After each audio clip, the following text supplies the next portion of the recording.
Hello, my name is Stephen Price, also known as Steph Price, and I am the Paul B. Fritz Faculty Fellow and Artist in Residence in Organ Performance in the School of Music at the University of Washington in Seattle.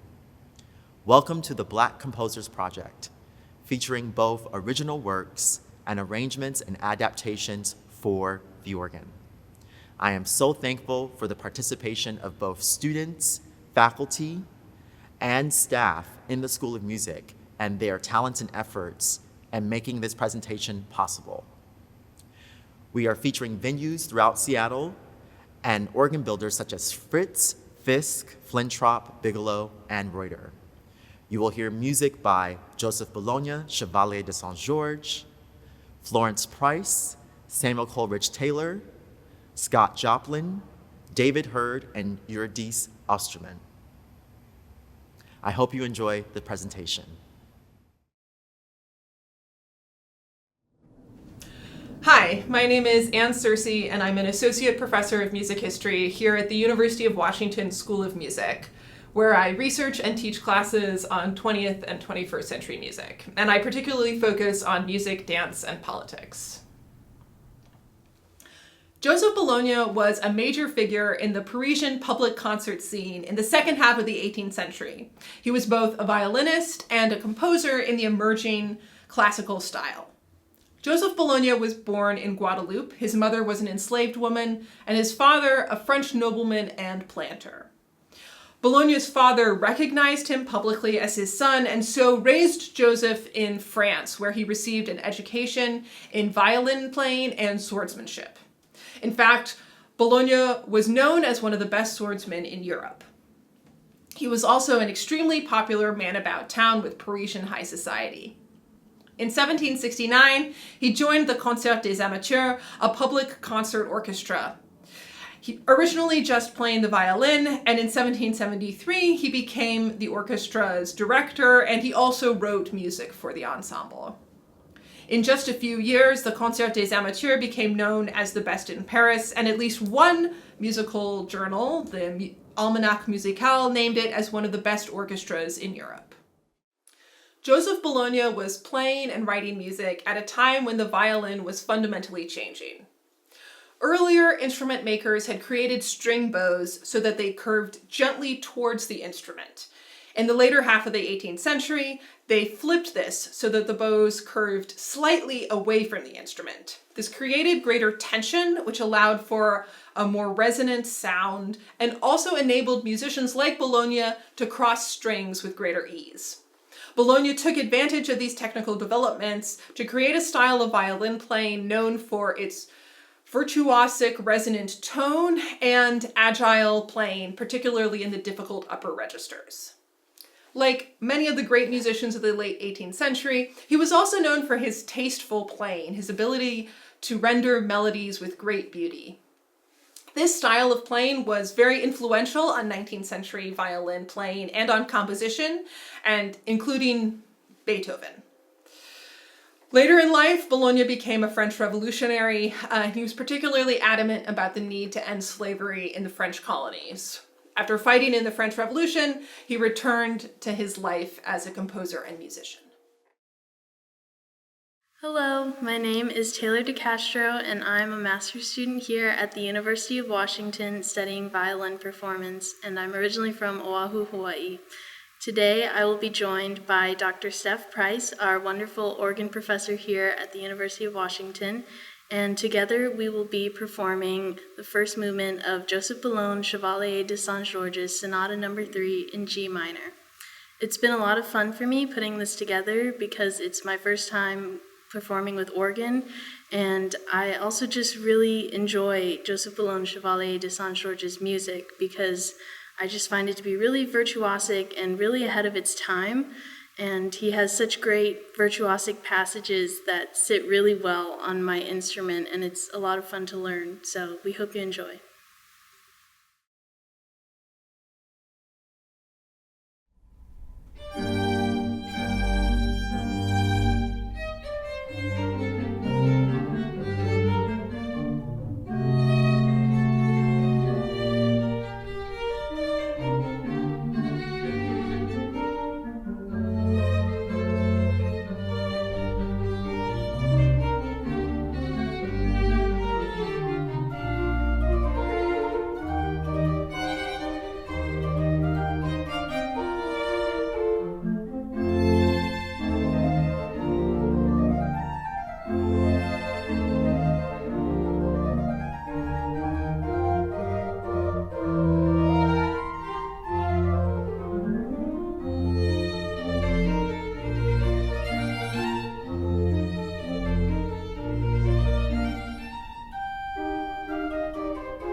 Scott Joplin was the most famous composer of rag music, a style of black music that was very popular in the late 19th and early 20th century and was a precursor to jazz.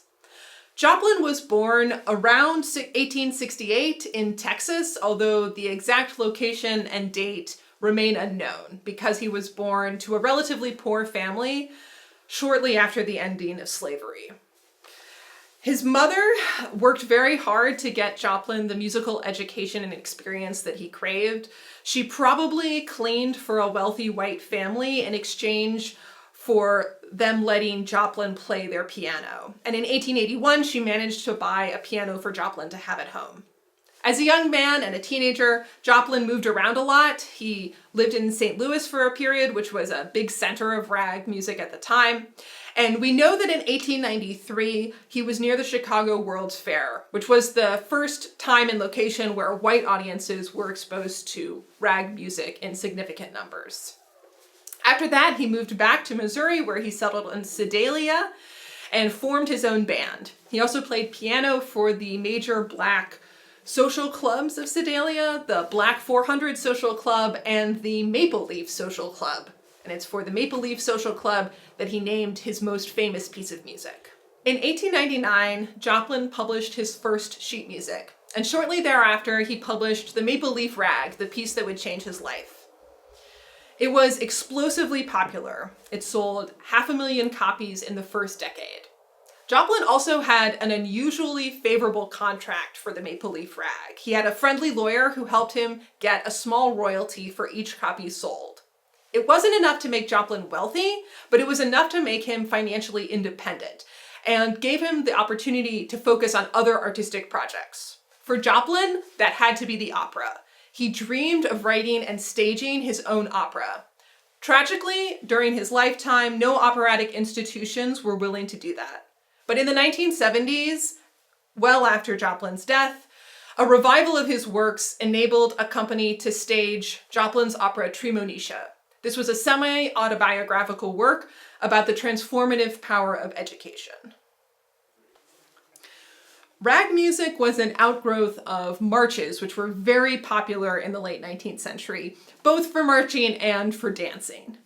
In rag music, that steady marching is done in the left hand, and it's accompanied by elaborate syncopated parts in the right hand. Joplin was well known for dealing with these syncopations really well, but also for his smooth chromatic voice leading, particularly in the inner parts. So while all of this complicated rhythmic music is going on, you're also getting these very satisfying interlocking inner voices. Hi, my name is Lorin Green, and I'm a third-year Doctorate of Musical Arts and flute performance student at the University of Washington. Flute and organ is a really beautiful combination of instruments that you don't really get to hear that often, but the really varying textures of the instruments themselves are really fun and unique to listen to. So you'll get to hear that in both Were You There and also in Maple Leaf Rag. Were You There, anytime when I'm approaching a spiritual, I always like to listen to a vocal arrangement of the spiritual. So for this spiritual in particular, I listened to Mahalia Jackson on The Ed Sullivan Show, and it was just really beautiful, and it reminds me a lot of the vocal and flute are so similar. And so I always like to think about the flute as an extension of my voice. And Maple Leaf Rag is just really fun. It's just something that you want to dance to. Scott Joplin is a composer who will always be super relevant within musical history, no matter what. And it's just something that makes you want to get up and dance, and I think you'll feel that when you listen.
The spirituals were made famous following the Civil War with white audiences by the Fisk Jubilee Singers, a group of students from Fisk University who toured in order to raise money for their new university.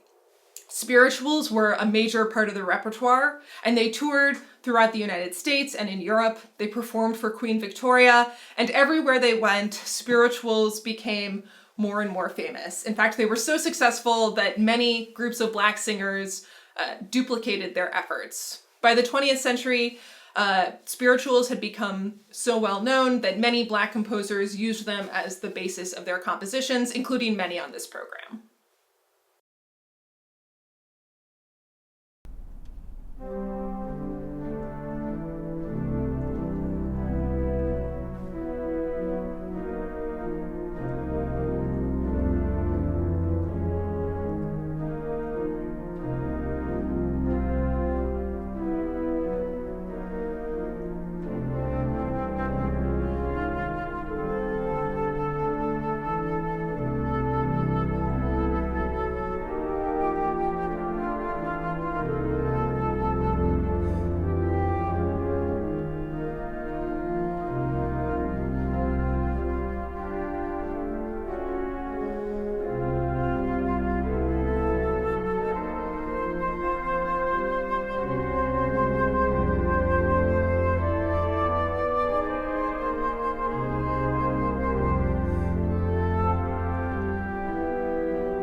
Samuel Coleridge-Taylor was a late 19th and early 20th century English composer, and his works are characteristic of that turn-of-the-century English classical style. His father, Daniel Taylor, was a surgeon from Sierra Leone who moved to England to study medicine and returned to Africa before his son was born. Samuel Taylor was raised by his mother, Alice Holmans, in South London. The family had a piano, but not that much money, so Coleridge-Taylor probably performed violin professionally, even from a young age. He entered the Royal College of Music at the age of 15, where he studied violin and composition. He became quickly known as one of the most talented students at the school, and this was in an era in which other students included Gustav Holst and Ralph Vaughan Williams. After graduation, he catapulted to fame with the publication of his cantata Hiawatha's Wedding Feast, which was popular in the US and the UK. Because Coleridge-Taylor was raised by his white mother's family, he didn't have a lot of connection in his teenage years to the culture of his father. In his 20s, though, Coleridge-Taylor became involved in Pan-Africanism as a political project and thus also in African themes in his music. In 1897, he wrote a Liberian patriotic hymn to celebrate the 50th anniversary of the founding of the Liberian Republic. The same year, he met African-American poet Paul Laurence Dunbar and set some of Dunbar's poetry to music. In 1900, he attended the Pan-African Conference, where he met American intellectual luminary W.E.B. Du Bois. And in this period, he wrote a number of works on African and Afro-diasporic themes, including African Romances from 1897 and Toussaint Louverture from 1901, a programmatic work about the leader of the Haitian Revolution. Samuel Coleridge-Taylor was so popular in the United Kingdom and the United States that he inspired a group of African-American singers to form the Coleridge-Taylor Society in Washington, D.C. He took 3 tours of the United States in 1904, 1906, and 1910. On the first of those tours, he was invited by Teddy Roosevelt to visit the White House, and he also conducted the U.S. Marine Corps Band and the Coleridge-Taylor Society together in a concert of his own works. His Impromptu No. 2 in C major for organ was published in 1913 after his untimely early death. It's in ternary form, and the outside sections are written over a repetitive 4-note descending figure in the bass. This grounds an adventurous chromatic harmony that blends C major and C minor. Hello, my name is Cole Henslee, and I'm a tuba performance major and organ elective here at the University of Washington. Today, I will be performing for you the second of Coleridge-Taylor's 3 impromptus. There's a version of these impromptus for both piano and organ, and we're not really sure which of these versions came first. You'll hear dense textures throughout the organ part that I'm playing that reflect the piano counterpart. You'll also hear Coleridge-Taylor's theatrical composition style showcased throughout the piece. I hope you enjoy.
Florence Price was a significant modernist American composer who wrote in the first half of the 20th century.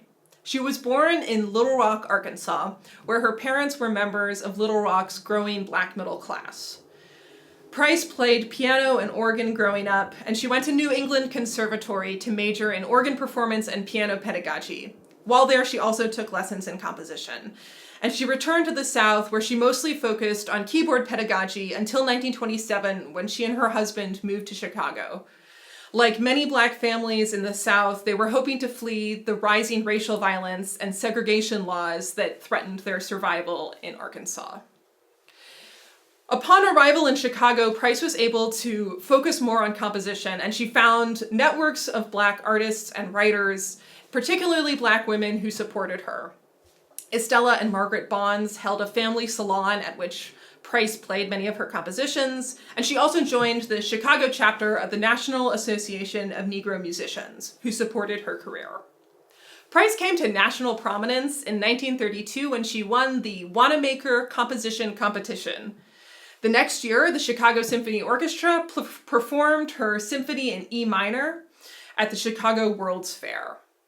Price was a member of the Chicago Renaissance, an outgrowth of the similar Harlem Renaissance. In both these movements, Black artists foregrounded Black cultural heritage in a new modernist setting.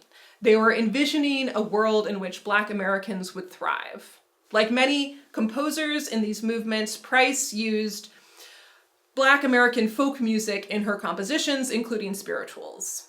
Her works were performed by numerous important concert artists of the time, including singer Marian Anderson, and indeed Anderson closed out her Lincoln Memorial Concert with one of Price's spiritual arrangements. In the 1930s, Price turned greater attention to the organ. She joined the Chicago Club of Women's Organists, and her Suite No. 1 for organ debuted on one of their concerts on April 6, 1942 at Grace Episcopal Church, where it was played on a 3-manual SD organ. The toccata from this suite uses one of Price's favorite compositional devices, thematic variation, in which Price presents her material over and over and continually also varies it, so it becomes difficult to say what's the original thematic material and what is variation. Musicologists A. Corey Hill and Samantha Agay have convincingly demonstrated a relationship between this compositional device of Price and a historical practice of improvisation in Black American musics. In the toccata, the theme is jaunty and modernist, and every time Price returns to it, she takes new, surprising chromatic alterations, sometimes even going to jolting modulations. The music at the same time taps into a centuries-long tradition of organ performance that Price knew so well. I'm Tyleen Stults. I'm a student in the master's program in organ here at the University of Washington, and I've had a great opportunity to learn Florence Price's Toccato from her suite for organ. As it's thought that this piece was composed close in time to her Third Symphony, one of the main interpretive decisions I took in approaching this piece was to approach it with symphonic colors and textures to develop the phrases and sections of the piece. I'm thankful to Nicole Keller and Stephen Price for their guidance on the piece and for new directions in my learning process. The music of Florence Price is really beautiful, and it's been a pleasure to learn the things this piece has taught me, and to have the chance to learn more about her work, and to experience her music.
also be hearing an art song by Charles Lloyd Jr.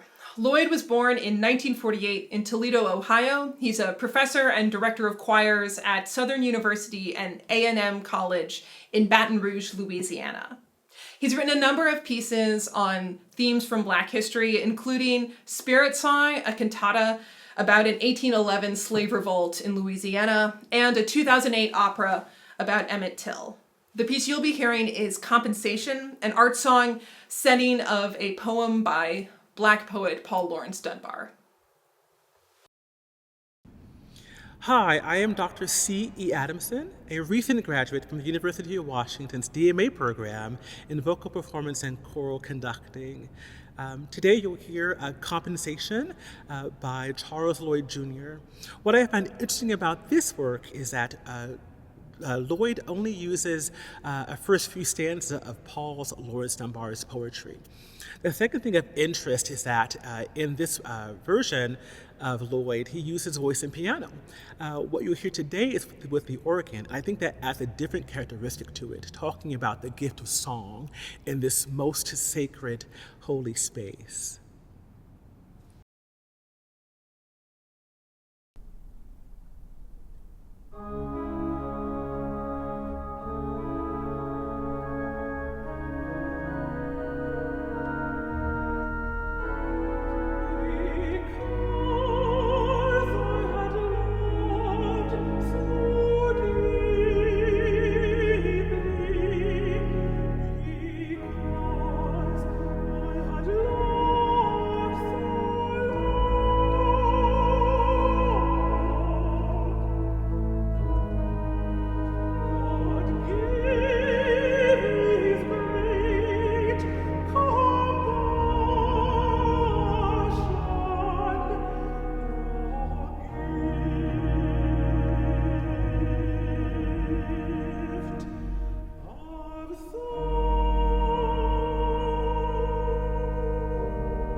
Eurydice Osterman is a contemporary composer. She grew up playing music and played piano from an early age. She went to Andrews University in Berrien Springs, Michigan, where she was a music education major. While she was at Andrews University, though, she fell in love with the organ, listening to college organist Cecil Warren Becker play it, a magnificent organ that the college had, at college services. So she began to take organ lessons from Becker. During her time at college, Osterman also performed in a trio that played religious music in the community. One of her friends in the trio wrote her own music for their group, and Osterman was inspired by this to start writing music of her own. Upon graduation, Osterman took up a job at Oakwood College, where she directed the college choir. For this job, she also wrote and arranged music, which eventually led her to go to the University of Alabama for a DMA in composition. In doing so, she became the first woman and first African-American student to earn this degree at the University of Alabama. When she retired from directing the college choir, she started her own publishing company, Awesome, which is an acronym standing for A Wonderful Servant, a Hard Master, a title that expresses the degree to which faith is important for Osterman's music. The piece that you'll be hearing, Meditation, was one that Osterman wrote very early in her career when she was still an undergraduate. She wrote it for a music theory assignment on extended harmony. And she based it on a song that was written by the other member of her trio. That person had written a lyric that inspired Osterman. It was, "Here I am, Lord, is that you calling my name? I'm not making any progress, I'm just standing the same." And the unsettled, pensive nature of that lyric permeates meditation as well. Her friend ended the song on an open cadence, and so Osterman, in echo of that, also ends her piece on an open cadence. She arranged the work for organ for her senior recital, and later when she started her publishing company, she published the sheet music. Hello, I'm Martha Freitag. I have a bachelor's degree from Lawrence University in organ performance and a master's degree from the University of North Carolina at Chapel Hill in musicology, where I also studied harpsichord. I'm currently studying with Dr. Stehen Price, organ through the University of Washington's Continuing Education Department. Professionally, I serve as a freelance organist and church musician in the greater Seattle area. The piece that I'd like to share with you today is Meditation by Eurydice Osterman, which was written in 1971. There are several considerations in preparing the piece, in particular tempo and registration. The composer offers very few suggestions, so much is left to the interpretation of the performer. Regarding tempo, the piece is a meditation, and it's indicated as very expressive, with many fermatas throughout the score, which suggest use of much rubato. But the rest, the pace and the tempo, is left to the performer. Regarding registration, the composer suggests foundation stops, flutes, strings, and principals, and the use of swell, grate, and pedal divisions, and some dynamic markings. But other than that, the choice of registration is left to the performer. In this case, how do we interpret the piece for the mighty Flentrop with its 4 manuals and multiple colors and beautiful solo stops, and the acoustics of the cathedral, which can affect both tempo and choice of registration?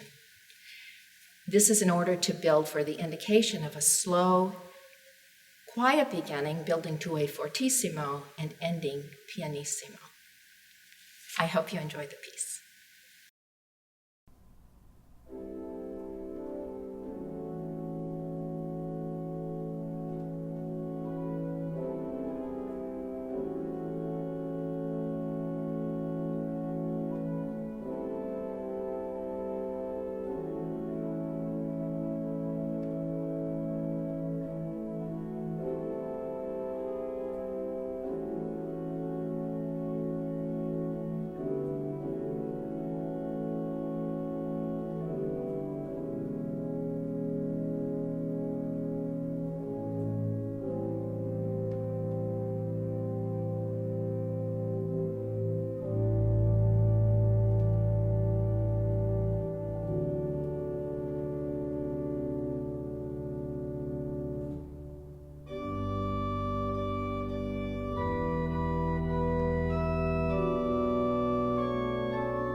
David Hurd, a well-known and celebrated church musician, organist, and masterful improviser. David Hurd grew up in New York City in the Episcopal Church. He attended the Juilliard Preparatory Division, studying music theory, piano, and organ, as well as other musical topics, and then went on to the Oberlin Conservatory of Music to get a degree in organ. Following Oberlin, he went on to the University of North Carolina, Chapel Hill, for further study. He has served on the faculty of the General Theological Seminary in New York, the Manhattan School of Music, Yale University, Duke University, and Westminster Choir College. He currently serves as the Director of Music and organist at St. Mary the Virgin Episcopal Church in Times Square.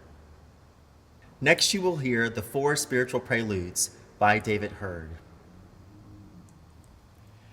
In the foreword to the musical score, David Hurd states that these pieces were inspired by other compositions such as the Orgelbuchlein of Johann Sebastian Bach. They can be used in a liturgical fashion or in a sacred fashion for a church service, as well as being played for concert, as far as the context. Oh, What a Beautiful City refers to 3 sets of 4 gates, which equals 12. And the text says, 12 gates to the city, hallelujah.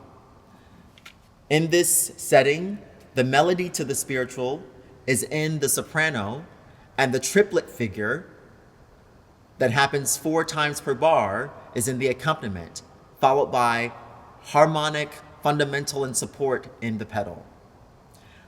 The next spiritual, Go Down Moses, has a descending chromatic line, which the composer states really relates to this idea of the descent down into Egypt, as well as the dissonant harmony that the composer says can be seen as sort of tortured harmony when you think about the text. Let my people go down Moses, way down into Egypt land, let my people go. Here again, the melody to this spiritual is set in the soprano. And last, Deep River, a free fantasy ABA form showing the full resources of the organ, the mixtures and the reeds. In the A section, the melody is in the top voice of augmented chords, and it's very free in form. Then in the B section, you have an accompaniment in the left hand that brings back the triplet idea, similar to the first spiritual, Oh, What a Beautiful City, and the melody again is still in the soprano, and then the A returns for the final climax. Much can be gained from studying and analyzing these wonderful works. I hope you enjoy.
You'll next be hearing the spiritual Every Time I Feel the Spirit, sung by Cee Adamson, with improvised accompaniment by Dr. Price.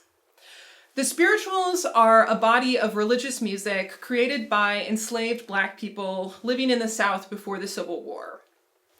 During this period, slaves often held secret religious meetings outside of the formal church, which was controlled by white people. By the middle of the 19th century, these Black congregations had created their own distinctive repertoire of hymns, different from that which was sung in white churches at the time. Frederick Douglass, the 19th century abolitionist who himself had escaped from slavery, said that slaves sang most when they were unhappy, and W.E.B. Du Bois called the spirituals sorrow songs. And you can hear that sense of melancholy in this repertoire. But the spirituals are also filled with messages of confidence that slavery would one day end, and messages of hope to the singer and listeners to hold out for that day. Textually, they are filled with references to place and travel, to wandering in the wilderness or the valley, to heaven or Jerusalem, and travel along the road or river or even train. And you'll hear both of these in Every Time I Feel the Spirit. Musically, they're often written in pentatonic scales and with bent or blue notes, those sort of slight fluctuations in pitch that continue to be so expressive in Black genres like the blues, gospel, and soul.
But wandering on this track runs to heaven.